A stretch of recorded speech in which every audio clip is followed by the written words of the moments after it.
Hi పిల్లలు, welcome to పుస్తక జ్ఞానం. ఇవాళ మనము 6వ తరగతి తెలుగు పాఠ్యపుస్తకంలో తృప్తి పాఠ్యాంశంలో నెక్స్ట్ పార్ట్ చూద్దాం. ఇంతకుముందు వీడియోస్ చూడకపోతే ఆ వీడియోస్ ఇక్కడ ఐకార్డులు ఇస్తాను, చూడండి. ఇంతకుముందు పార్ట్లో మనము పూర్ణయ్య, అదే మనం బావగాడు అని పిలుచుకుంటాం కదా, ఆ బావగాడి గొప్పతనం గురించి తెలుసుకున్నాం కదా. అతనికి 10 మందికి తృప్తి కలిగితేనే అతనికి తృప్తి కలుగుతుంది. 10 మంది సంతృప్తిగా సంతోషంగా భోజనం చేస్తేనే అతనికి కడుపు నిండుతుంది కదా. మనం బావగాడి గొప్పతనం గురించి తెలుసుకుందాం. అందుకే ఆ ఊర్లో బావగాడు అంటే అందరికీ ఇష్టం కదా. అలాగే ఆ పాఠ్యాంశం అయిపోయిన తర్వాత ఇక్కడ ఇచ్చిన ప్రశ్నలన్నిటికీ సమాధానాలు చేయమన్నా చేశారా? ఈ ప్రశ్నలకి 4-5 వాక్యాల్లో సమాధానాలు, ఈ ప్రశ్నలకి 8 నుండి 10 వాక్యాల్లో సమాధానాలు చేయమన్నా చేశారా? ఆ వీడియో చూడకపోతే చూసి ఈ ప్రశ్నలన్నిటికీ సమాధానాలు చేయండి, సరేనా? చేసిన తర్వాత ఈ వీడియో చూడండి.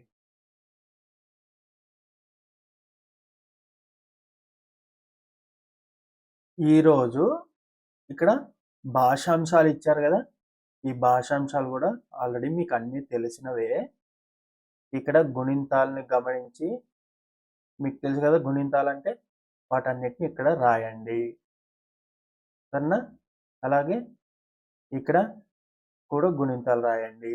ఆ తర్వాత ఇక్కడ గుణింతాక్షర పదాలు కొన్ని ఉన్నాయి, వాటిని చదివి అర్థాలని తెలుసుకోండి ఖచ్చితంగా. అలాగే ఇక్కడ కూడా తర్వాత ద్విత్వాక్షర పదాలు, ఆ తర్వాత సంయుక్తాక్షర పదాలు ఇలా ఉన్నాయి. వీటన్నిటిని ఒకసారి చదివి ఆ పదాలకు అర్థాలు కూడా తెలుసుకోండి. ఇవన్నీ చెయ్యండి, సరేనా? చేసిన తర్వాత ఇక్కడ మీకు ఒక ప్రాజెక్ట్ వర్క్ ఉంది.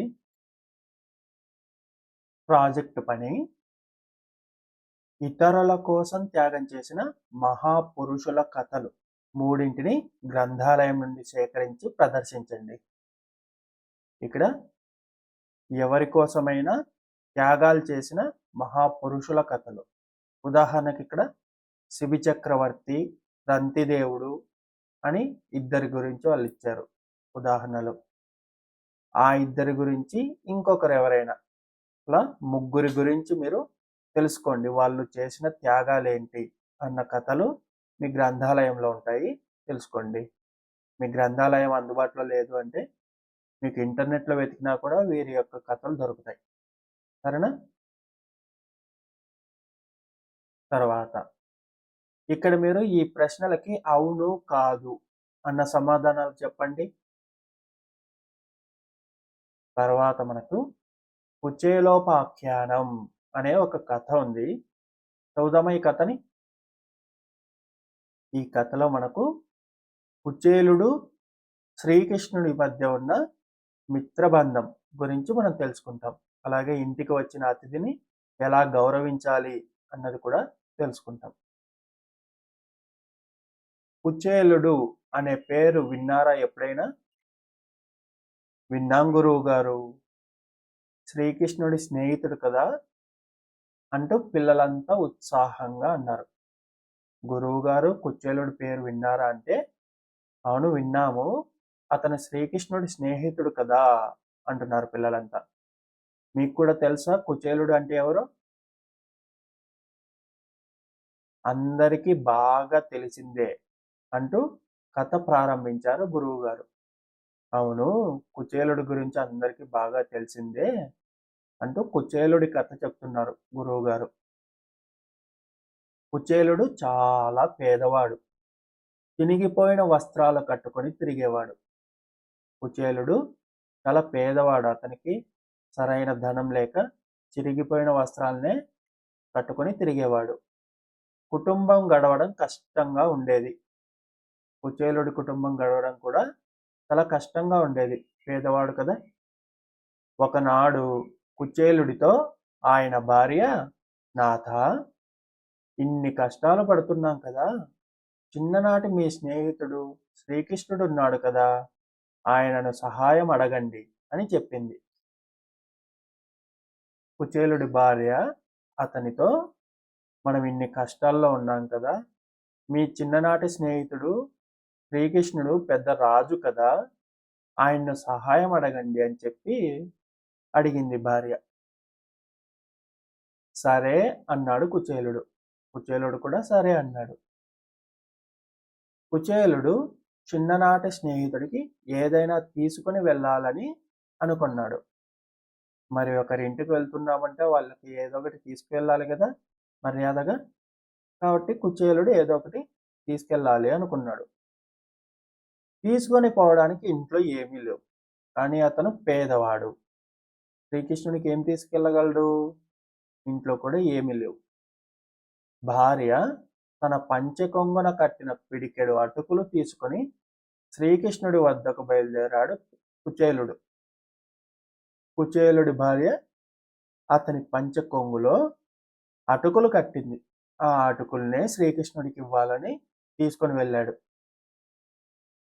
కుచేలుణ్ణి చూచి శ్రీకృష్ణుడు ఎంతో ఆనందపడ్డాడు. పక్కున తెరుచుకున్నాడు. సకలోపచారాలు చేశాడు.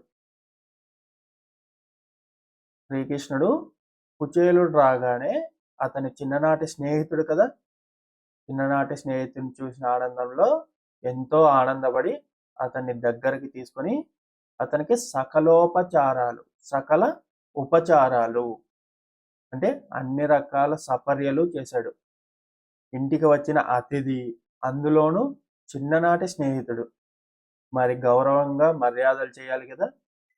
కాబట్టి శ్రీకృష్ణుడు చూస్తున్నారు కదా చిత్రంలో, కుచేలుడు పేదవాడైనా సరే అతన్ని ఒక ఆసనంలో కూర్చోపెట్టి కాళ్ళు కడుగుతున్నాడు. రాజైనా కూడా శ్రీకృష్ణుడు అతిథి మర్యాదగా చేస్తున్నాడు కదా.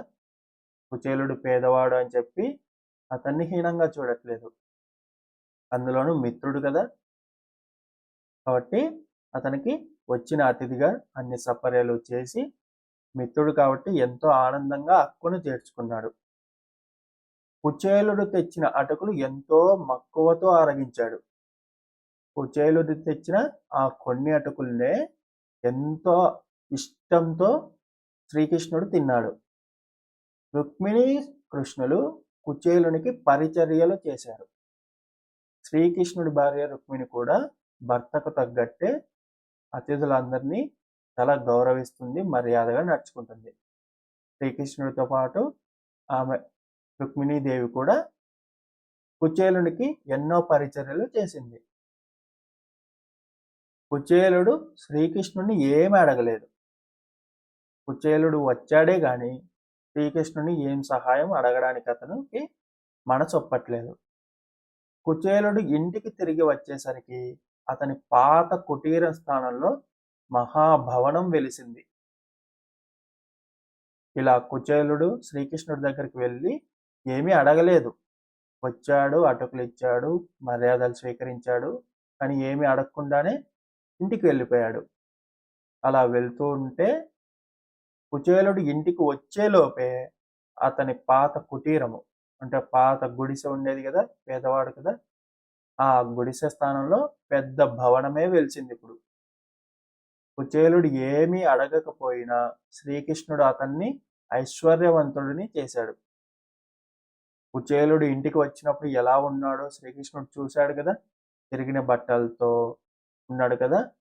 ఇలా ఉన్నాడు నా స్నేహితుడు అని చెప్పి అతని బాధ అతను చెప్పకపోయినా కూడా అర్థం చేసుకుని శ్రీకృష్ణుడు అతన్ని ఐశ్వర్యవంతుణ్ణి చేశాడు. అతను తిరిగి ఇంటికి వెళ్ళే లోపే అతనికి ఒక పెద్ద మహాభవనం కట్టించి అతనికి కావలసిన సౌకర్యాలన్నీ కల్పించాడు శ్రీకృష్ణుడు. ఈ సన్నివేశం మిత్ర ప్రేమకు దృష్టాంతం. అంటే మిత్రుల మధ్య ప్రేమ ఎలా ఉంటుందన్నదానికి ఈ సన్నివేశమే మనకి ఉదాహరణ. ఇక్కడ కుచేలుడు వచ్చి శ్రీకృష్ణుని ఏమీ అడగలేదు. శ్రీకృష్ణుడు కూడా నేను రాజుని, నువ్వు పేదవాడివి అన్న దర్పం చూపించకుండా మిత్ర ప్రేమతో దగ్గరికి తీసుకున్నాడు, అతిథి మర్యాదలు చేశాడు కదా. అలాగే కుచేలుడి యొక్క బాధను అతను చెప్పకుండానే శ్రీకృష్ణుడు అర్థం చేసుకున్నాడు. అర్థం చేసుకుని అతనికి కావాల్సిన సౌకర్యాలన్నీ ఏర్పాటు చేశాడు అతను అడగకుండానే. ఈ విధంగా ఉంటుంది మిత్ర ప్రేమ అనేది. మీరు చెప్పండి, మీ స్నేహితుల్లో మీకు బాగా ఇష్టమైన స్నేహితులు ఎవరు? వాళ్ళ గురించి మీరు చెప్పండి.